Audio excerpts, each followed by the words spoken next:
Hello there, welcome everybody. It's Don here once more, and we've got another little trick for you to have a go at making for yourself. It's fairly easy. I wouldn't say it's extremely easy. It gets a little bit complicated, but I'm sure most of you could have a go at making something like this. So we've got a mobile phone, just an ordinary phone there, and that sits in the slot in there, a bit tight. Okay, so we've got a telephone sticking through my box like that. Then we get a knife, stick that in the end like so, and push that in, and if we push it a little bit further we can push right through the other side. So there we are, knife going right through the middle of the phone, and pull it out, and there we are. That's the trick, that's the illusion.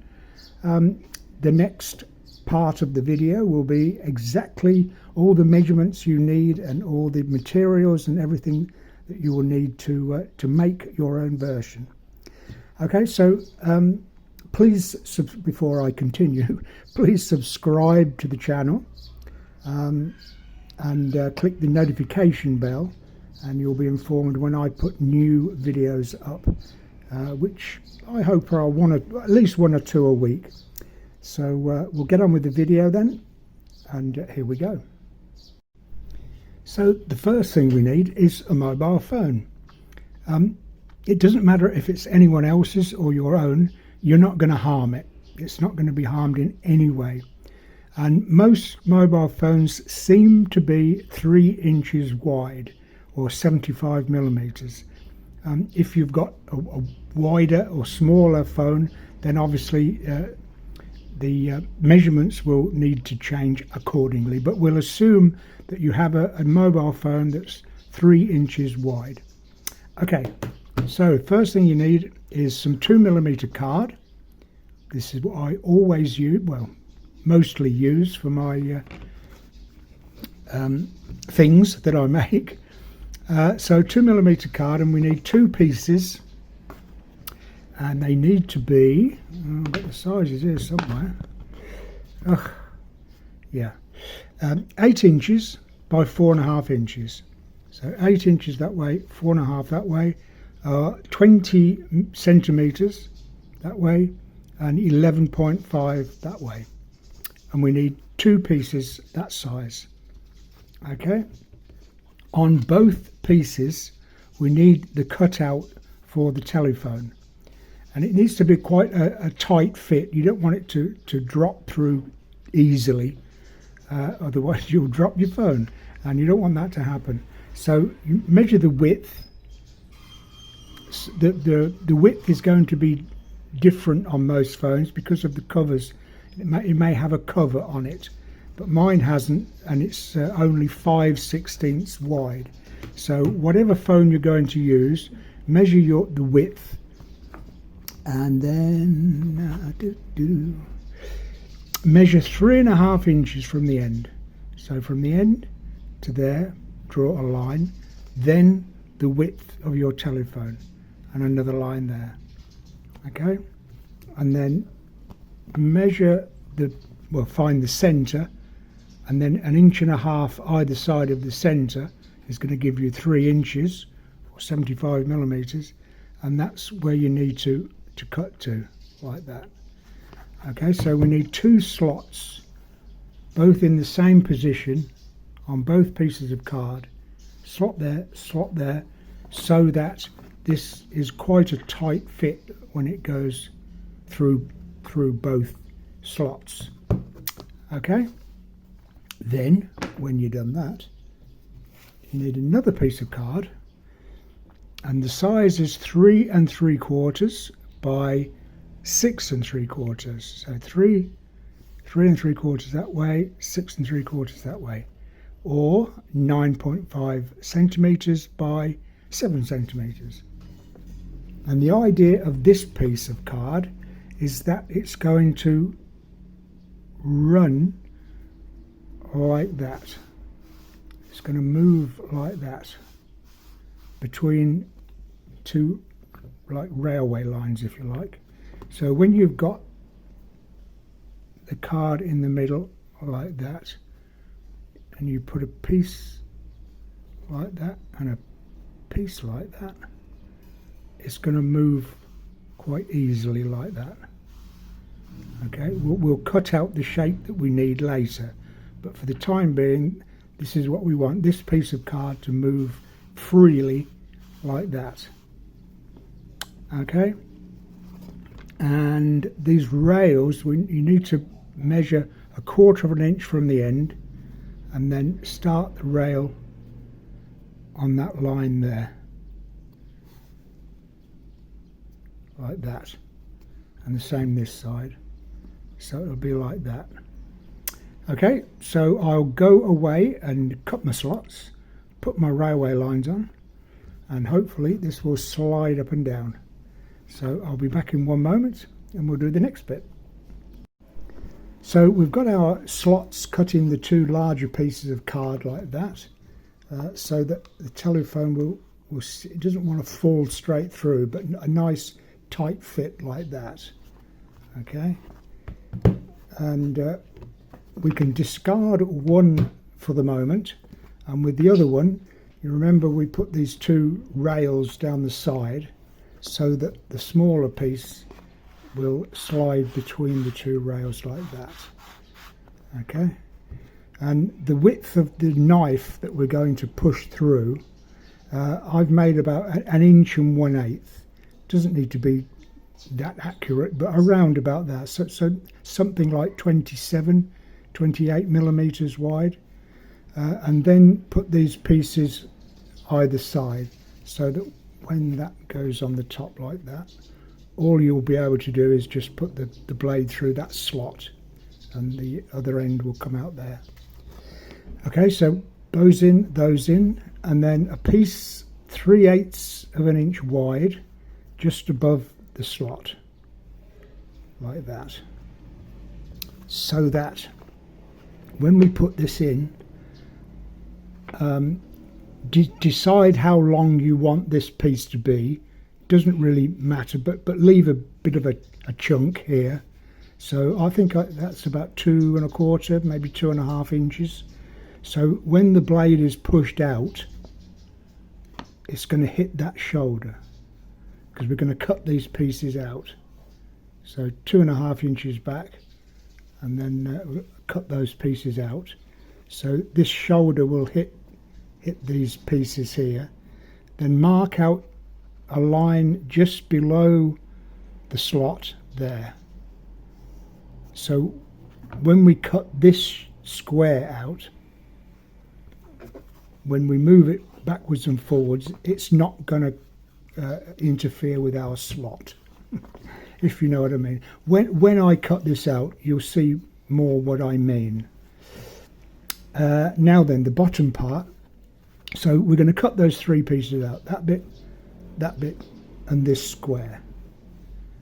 Okay, now this bit here, we're going to need a magnet. Well, we're going to need 2 magnets. I don't know how easily available magnets are where you are. For some reason, I live in Thailand, and for some reason they are extremely plentiful and extremely inexpensive.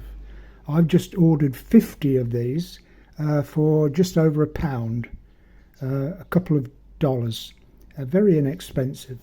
And if you turn them opposite poles, they will stick together like that. So one will go on the end of the knife when I make it, and the other one, if you draw a circle around it, and then from that point to the end there is going to be the point of our knife. That's going to be the shape of the end of the knife. I'll explain more when we get on to making the knife, but that circle is going to be drilled out the same diameter as this, so that will slot in there, and it's that shape so that it won't come out. It will stay in that position. Okay, so that's what I've got to do. Cut that shape out, and because we now know what the shape of the end of the knife is, we can recreate on the end there, and then cut these pieces out. So I'll go ahead, do all that, come back, and that will be the finish of that. And then all I need to do is make the knife. Okay, so I've cut my bits out, and that's the shape that we need. We've got the shape now of the end of the knife and for the magnet to sit into. So when I put this on here in this position, it won't come back any more than that, and then when it pushes up, it doesn't interfere with the slot like that. So that's up against the shoulder there, and we've still got the camera sticking through the slot. So that's what we need. That's the mechanics then of the trick. Okay, so now we need a knife. Well, with the blade fully extended, we're going to need a knife that is that length. The hilt of the handle is going to be that length. All right, but when we come back in, we can't come right back here. We can't come right back here. We're going to have to shorten the length of the knife in some way.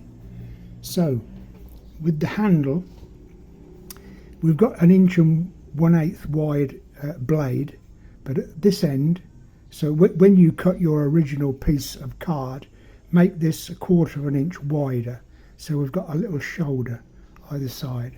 So when we put that into our handle like that, that will push down inside the handle.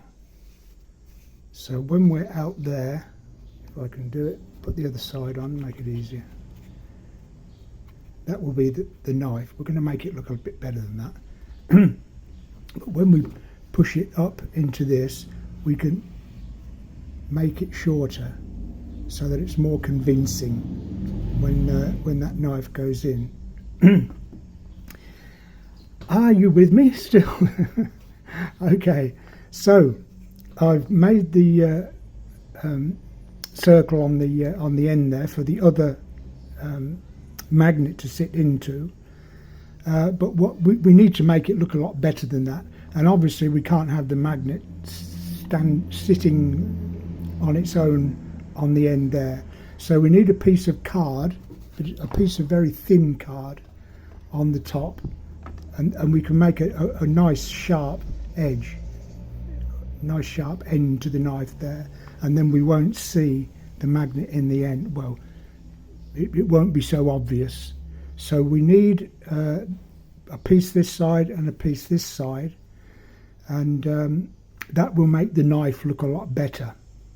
I'll spray it silver, and the handle will be black like that, and I can make a radius on the handle, make it look even more realistic, like so. So then that's it. That's all you need to do. I'll probably paint this black as well to make it a bit easier. Now, what the problem is now, because we will have card on this side and this side, we're gonna, by the time we put this on top of the 2mm, where are we? On top of the 2mm card, it's going to be thicker than that because we've got the two pieces of card either side. So we're going to have to lay pieces of card all the way around here, maybe even 2 or 3 pieces, just so that we've got the clearance of the card when the blade goes back into the handle, and also around here as well. Wherever we've put these bits, we're going to need strips of card, so that when we put I haven't put the other piece in, when we put the top piece on, it's not just going to squash everything down. There's going to be clearance for this still to move. Okay, so it's going to take 2 or 3 pieces. So a bit time consuming, but nevertheless, it's got to be done. So I'll do all that. I'll completely finish the whole thing off now and beautify it as best I can. I've cut a 45-degree cut on both sides of the this piece of card as well, to show that it's a sharp-edged knife, just to, again, to make it a little more realistic. And I shall do the same with this piece as well. So I'll make that look the same as that, because that's what it's supposed to be. Okay, I'll finish it off now, and we'll see what the end thing looks like. So finish the knife off, put the cardboard or the thin card on either side of the knife there, and just looking at the top or the bottom, you can't see or tell that there is a magnet on the end there, and the blade goes in and out of the handle like so. Okay, so that's that. I had to pack out the bottom part so that it was big enough for the magnet to fit into and slide in and out quite easily, and then stick the top on. So there we are, and you know what's inside. We've done all that. So I'll give it one more quick demonstration. That goes in there like so. Start off with the blade to full length, and we can see that it's the right length for it to be, and then just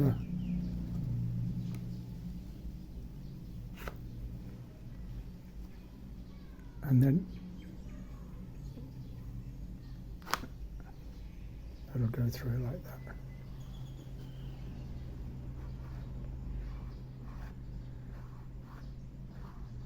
I think that's a pretty good illusion. Of course, it's as I always say, it's up to you to make the show of it. All I can do is make the things. It's up to you to make a better show to your audience. Okay, so that comes out. Then you can estimate whereabouts that bottom of the card is there, and just ease a bit of pressure on there, and then you can pull the rest of the blade. Okay, I've tried to explain the best I can, so it's up to you then to make the trick work better. Well, I'll leave that in. Just a word on magnets. If they are a problem for you to get, and a lot of these magic tricks do include magnets, so they're always handy to have. These are a little bit big, to be quite honest, but I can get smaller ones. But if you just can't get hold of magnets for some reason, I don't know, maybe you can get them easily. I'm quite willing to send you a couple. The only problem is the postage and packing. I will happily give you the magnets, but I live in Thailand, so any postage of any kind that I send anywhere in the world costs quite a lot of money.